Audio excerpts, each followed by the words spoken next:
Hi guys, welcome back to my channel, or welcome if you are new here. If you are new, my name's Nikita and we have a 2-month-old baby girl called Willow. She was born through surrogacy on the 29th of September. It's absolutely flown by. I can't believe that she's 2 months old, but this will be her 2-month update, just to let you all know what's been going on. And I said in the previous vlog that I'd let you know about the health visitor appointment that she had. So I'll update you all on that as well. I've got my diary here because we have had that many appointments. It's been crazy over the past couple of weeks. So just to remind myself, I will have a look what's gone on. And yeah, we'll start from November the 9th. So on November the 9th, Jen went and registered Willow's birth. So because she was born through surrogacy, her birth mum has to register the birth. So Jen went. We didn't go down because they're doing like a COVID thing where you can only go to like a screen, and I think it's you can't even go inside. So we didn't go down because obviously it's 2 hours there, 2 hours back, with Willow in the car as well. And we couldn't go in anyway, so there was nothing that we could do. So Jen just went. Lee didn't have to go because they're married, so she could just do it by herself. So we registered Willow's birth. We've got the birth certificate now, and we have, well, today we're just sending off the parental order documents. So I've just gone through them. We have to send her original birth certificate off as well with them, and then what happens is they keep her original certificate. It'll still be like on file and everything, but they keep her original one, and then when the parental order goes through, they'll send us the new copy then. So I've taken a few copies of that and I'm going to get that sent over today.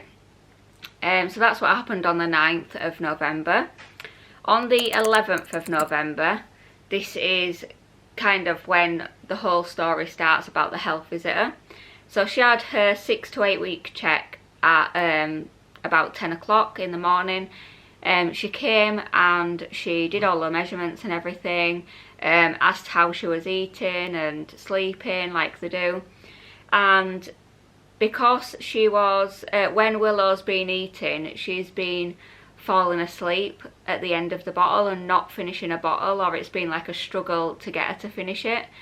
So the health visitor, because she's got a tongue tie, it's at the back, so it's not one right at the front. It's like you can barely see it unless you look for it, because the doctor could barely find it yesterday. But it's right at the back. But what the health visitor was saying was that because she's got this tongue tie, the reason why she's falling asleep like towards the end of the feeds, it could be because of this. So she could be, because she's putting so much effort in to try get that latch and to try suck the milk because of the tie, it could be like tiring her out, and that's why she's falling asleep towards the end of the bottle. So she weighed her. She was 9 pounds. Oh, I'm not too sure how much she weighed now. She was 9 pounds something, £9.8 I think she was. So what they do is they go by a weight and they go by a height, and then they've got this graph that goes up. It's just like an adult's BMI graph. So and the plotter on the chart. So because she put so much weight on after she was born, she went straight up to the 50th percentile. And then when she came on the 11th, she went down to the 25th percentile. So because she went down to the 25th, she put like an urgent appointment request in to get her tongue tie snipped at the hospital. So that was something that I wasn't expecting.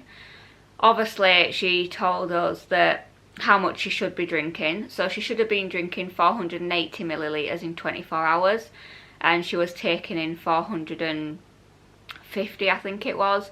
So she wasn't far off. She was taking in 1 ounce less than what she should be in 24 hours, which, you know, isn't far off when you think about it. But the health visitors have to plot her on the chart and tell you that that obviously because she's not eating and she's fallen asleep towards the end of the feeds, then it's best that we book her in to get her tongue tie snipped.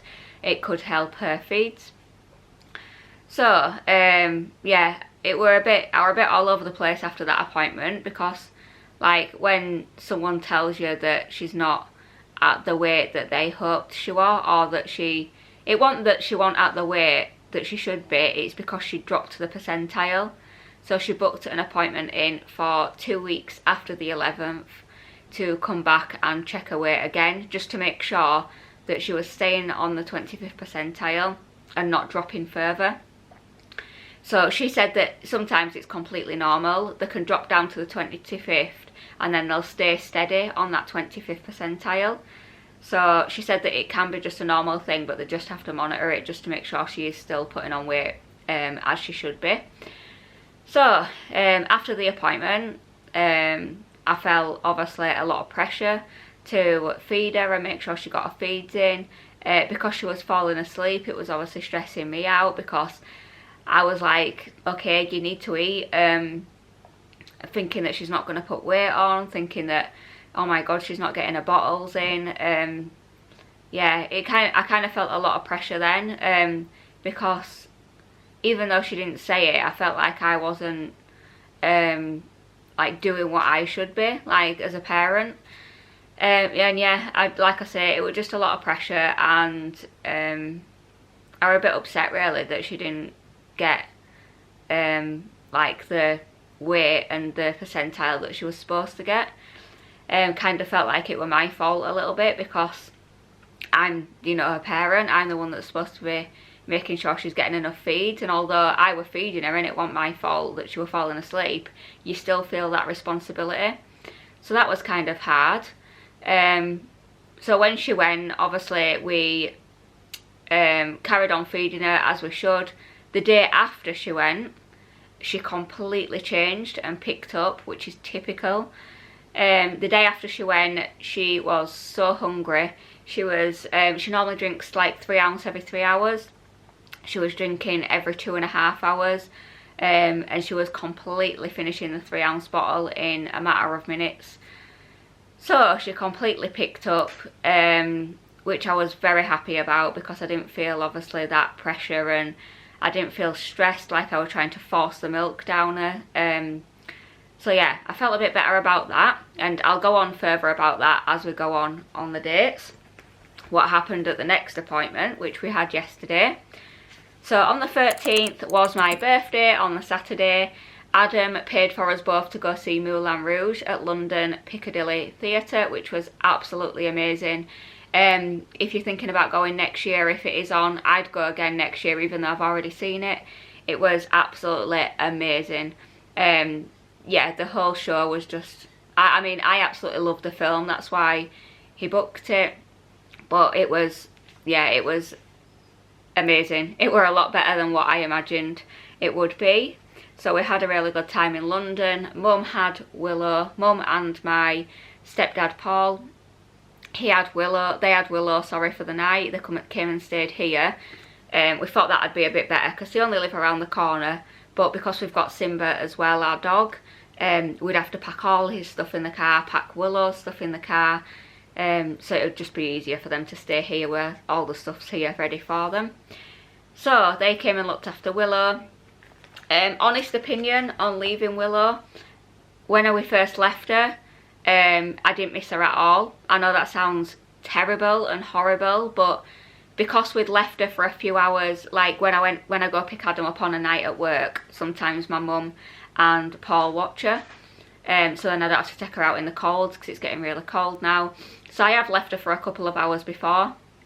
So when I left her for the first part, it was just like leaving her normally, so I didn't really obviously I missed her, but I didn't really feel it. I didn't really feel like upset or anything, or like anything like that. When we got to London, obviously while we were waiting around in the hotel ready for the show, I kind of were missing her a little bit.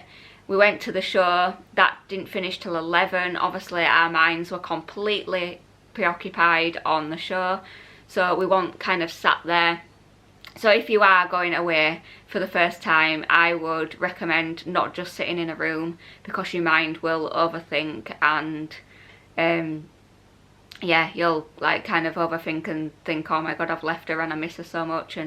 But because we were at the show, it kind of took us minds off of everything for a little bit. We got back to the hotel room at 11 o'clock, 11:30. It might have been later. We got a taxi straight from the theatre anyway, so it wasn't that late. As soon as we got in, I rang my mum because she was still up with Willow and just had a catch up to see how she was going, and she was fine. Went straight to bed, had a full night's sleep, which was good, even though she only wakes up once through the night, so it's not too bad. But I had a really good sleep, and when I woke up in the morning, completely couldn't wait to get home. Like I say, because we were sat in the hotel room in the morning and we didn't have anything to actually do to take us minds off of things, we couldn't wait to get home and see her again. And by that time we were missing her, so yeah, I think one night was definitely enough. And the only reason why I think it helped, like I say, is because we had a lot going on.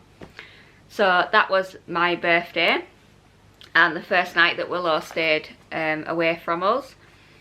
Let's have a look. The next appointment was on, so the 25th. This was yesterday, so we're back on track now.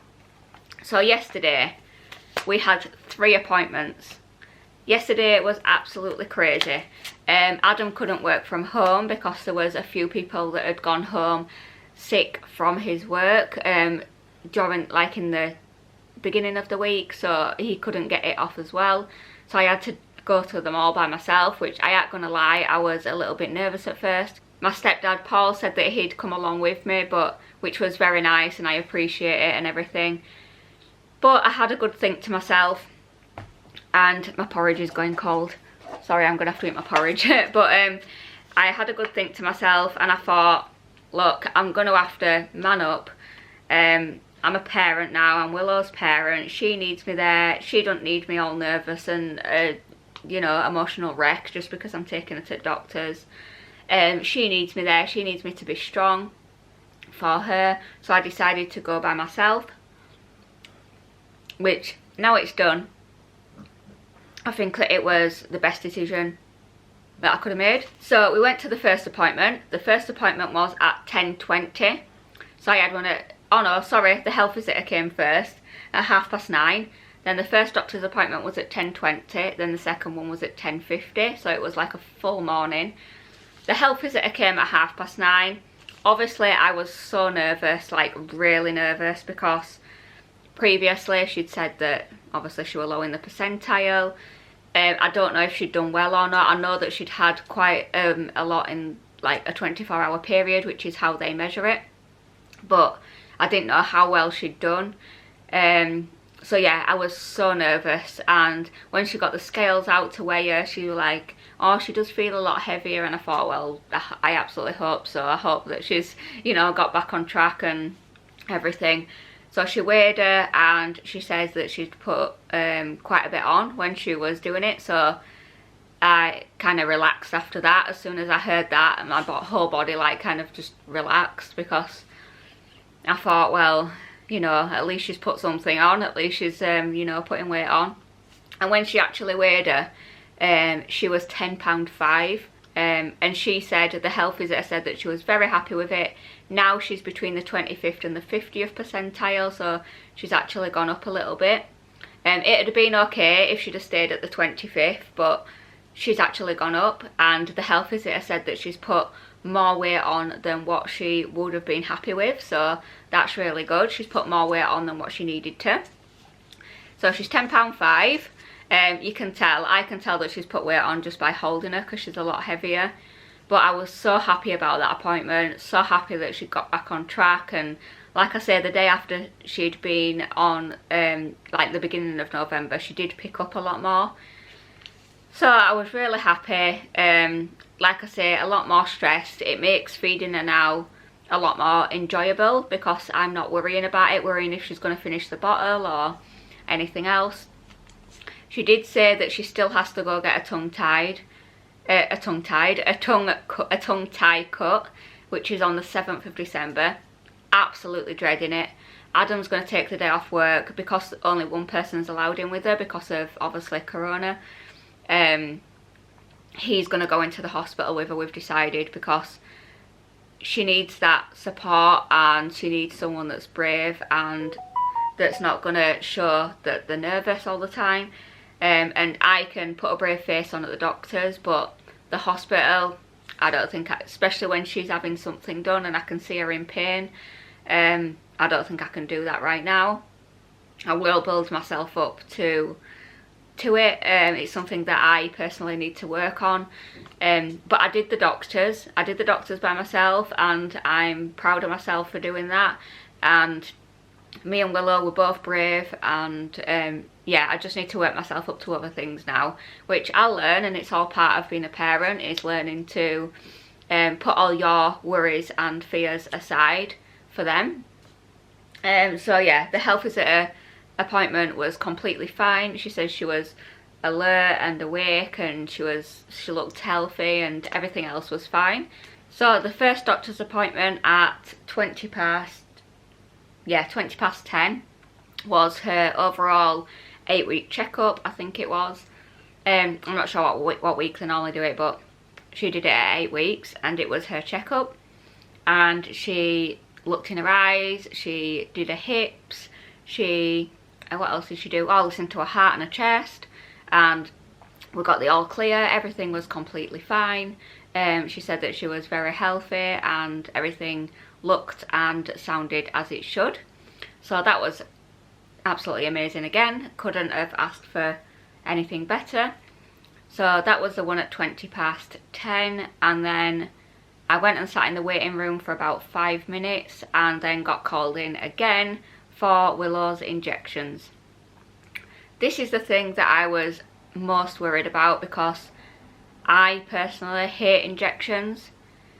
Hate looking at them, hate having them. Even if it's someone else, I hate seeing it. So I was really worried. Me and Willow had a little pet talk in the car on the way down, I ain't gonna lie. If anyone would have heard me, they thought I were absolutely crazy. But on the way down, I was like I think I was giving myself more of a pet talk than Willow, but I was like saying to myself, come on, you need to be brave. Willow will be brave today, and we'll go in there and we'll get through it, and blah de blah. And I was going on and on in car on way there. I think she was fast asleep in the back, not even paying any attention. She didn't even know what I'm on about, but it made me feel better anyway, and it kind of like built me up to going to the doctors. So I thought that she was going to have an injection and then that was it. When I got in there, she said that she has to have some oral fluid by like mouth, so it was just like some liquid. That was for like a sickness and diarrhea bug that they can get. And then she had one injection in her left thigh, and then she had a second injection in her right thigh. That was for meningitis. So I didn't know that she was going to have two, so obviously when she said she's got to have two, I was like, okay, I wasn't prepared for this, but we'll get there. So I had to take her feet out of a onesie. She said that she might hate the fluid, like the drinking fluid, so she might spit it back out. She absolutely loved it. She swallowed it. Like as soon as she put it in, she swallowed every single bit, so that was good. We got that down her. The first injection and the second injection, as soon as it went in, obviously I looked away, but I could tell as soon as she put it in, she screamed and like she was holding my finger, and she like gripped hold of my finger as tight as she could. I felt so bad for her, but obviously I know that in the future it's gonna benefit her because it'll protect her against certain things. So yeah, she gripped my hand and screamed. But as soon as they were both over, she stopped crying. She was absolutely fine. So she actually did better than what I thought. So we came out of the doctors, that was that. I got told to give her paracetamol when I got home, and then a second dose 4 to 6 hours after that, and then a third dose 4 to 6 hours after the second one. So we got home and I gave her some Calpol straight away, and then like I kind of hated this bit more than the injections because she was flat out. As soon as I gave her Calpol, she was out for the count. I didn't hear a peep from her all afternoon, all night. She just wasn't herself, which I didn't like at all. I felt like I'd drugged her. Obviously I don't know if it was the Calpol that had knocked her out. I don't know if it was the like busy morning that she had that had like messed with her, because she normally has like an hour and a half. She normally has a good sleep in the morning, and I don't know if it was that kind of threw her off, or the injection, that obviously she was just feeling a bit off it. So yeah, she was out for the count, woke her up to feed, and I've got the feeding thing here actually. I'll tell you how much she fed. It wasn't much at all.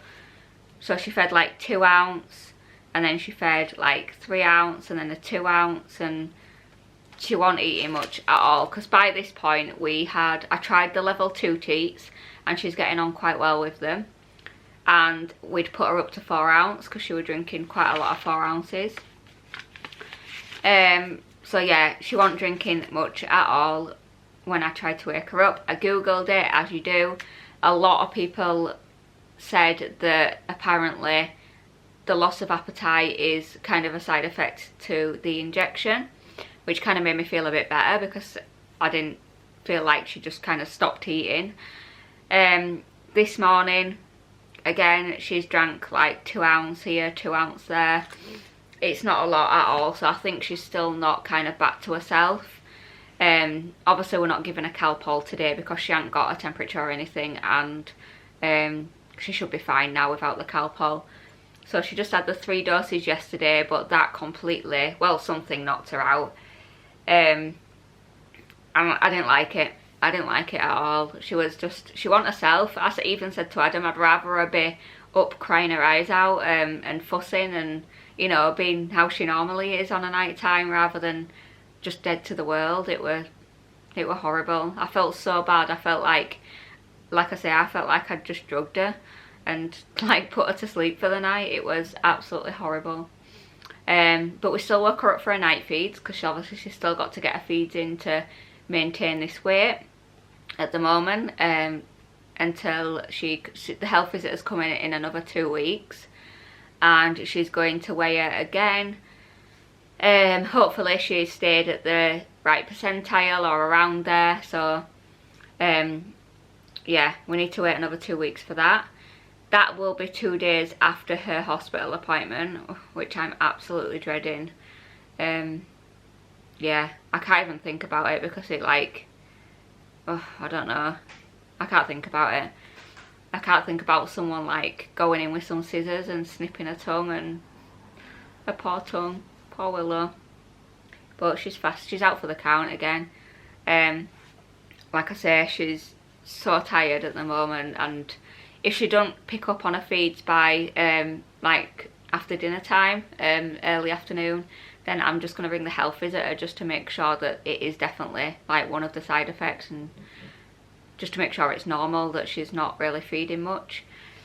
But that's kind of all the updates for the appointments that she's had. So it was a bit of like an emotional roller coaster these past couple of weeks. One about her weight, even though it was okay, I was worrying about her feeding and everything. And then obviously being told that she has to have her tongue snipped at the hospital. Not ideal, but if it's going to help her feeding, then obviously it's best to get it done. And it's best to get it done while she's younger as well, because they said that when she gets older, it'll be more of a procedure. Like now, the skin's so thin, they just need to go in and snip it and then it's done. There's no like, they don't numb it or anything. But if she was getting older, the skin would get a lot thicker, so it'd be more of a procedure. And plus, she would obviously notice it a lot more, because she's still very young. So it's best to get it done and get it over with.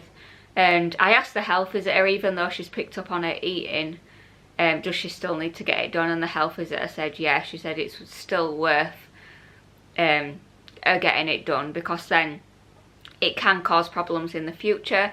It can affect her speech, and also when she starts eating like solids or even purees, when she needs to slurp, anything. The health visitor said that obviously because the position of her tongue is more down, she could have problems eating.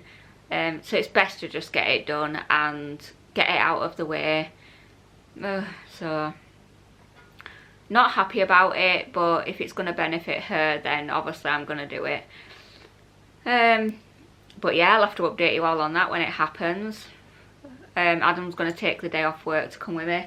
I'm not even sure what day the 7th of December is, but he could do with having the day off as well. Oh, it's a Tuesday, that's great, isn't it? So he probably won't be able to have the rest of the week off, but I think my mum's got a shift sorted out then, so she'll be able to come round. She might be a little bit grouchy and upset and maybe in a little bit of pain, but it's horrible. Like the injections, I knew that it were going to benefit her, and I knew it was for her own good, but seeing her like scream like that was horrible. We have to go through this, but yeah, it's all for the good. If it wasn't going to benefit her and it wasn't like a good outcome, I wouldn't put her through that. But it is what's best. And just an update on how she's doing, like how she's developed. She's smiling now. She's given us absolutely loads of smiles, which is it's so nice to see. Like, you'll make a funny noise at her, or you'll just talk to her, or even now if she's been asleep and she opens her eyes and sees you in front of her, she'll give it like you a massive smile, which is so lovely. I love seeing her smile. And she's putting her hand up to her mouth and chewing on her hand. So she's found her mouth. Her hands have found her mouth. She's got more control over her hands now. So instead of them just being like flying all over the place, she can kind of bring them up. They're still like jolly, but she can bring them up and put them to her mouth and then suck on her hand. She's found her ears, so she likes playing with her ears. Her hands come up to her head, and yeah, she likes fiddling around with her ears and her hair. She likes putting her hand on her head and feeling her hair at the back, which is funny as well. Yeah, she's just like learning new things every single day. So yeah, that's really all the updates that I've got so far for Willow's 8-week update. Can't believe she's 2 months. That has absolutely flown by. Looking forward to next month, because obviously it'll be her first Christmas, which I am hoping to vlog. Can't wait for that. We're going to go Christmas tree shopping. We're deciding whether to get a rail tree or not this year, because if we do, we probably won't be able to get one next year because she'll be rather crawling or walking. And the needles are quite spiky, aren't they, on rail trees, so we're not too sure whether to spend the money on getting a base and everything for a rail tree just to have it for a year, or whether to just keep the old tree. I do like them half trees where they've got like a branch and they've just got like a top, and so they've got like a branch like this much that's just bare. It's just a branch and it's got like a little triangle on top. I do like them ones, but Adam ain't keen at all. But yeah, she likes lights now. She likes looking out of the window, and she likes looking at the telly. But yeah, that's all the updates that I've got. I'm gonna try do another vlog, because I know that people did enjoy the 24-hour vlog with her. Obviously the 24 hours with her now, compared to when I did it, like, I think it were a couple of weeks ago. Her 24 hours now are completely different. She's a lot more aware, she's a lot more awake. She likes playing on a playmat a lot more, and, you know, listening to books, and like I say, smiling away all day. Actually, before I did this video, she was asleep at the side of me and she giggled like mad in her sleep. She was laughing so much, and she laughed for about 10 seconds, and then she got the hiccups in her sleep afterwards because she'd laughed so much. So that was quite funny, but her laugh was so cute. I tried to video it on my phone, but by the time I'd got my camera out, she'd stopped, as always. So yeah, I'm going to do another 24-hour vlog, and if you'd like to see any other videos, any other specific videos, then let me know. And yeah, I hope you've all enjoyed the video, and I'll give you a little glimpse of Willow now. Not like she's doing much for you all, but she is fast asleep. So as you can see, she's got so much bigger, even just looking at her face on camera. Look at her. She's lost all her hair at the top, practically. It is growing back, but she's lost it. But yeah, she's so cute. So yeah, I hope you've all enjoyed this video. Please give it a thumbs up if you have liked it. And please subscribe if you are new. I do appreciate everyone that does subscribe, and I'll see you all in the next one. Bye guys.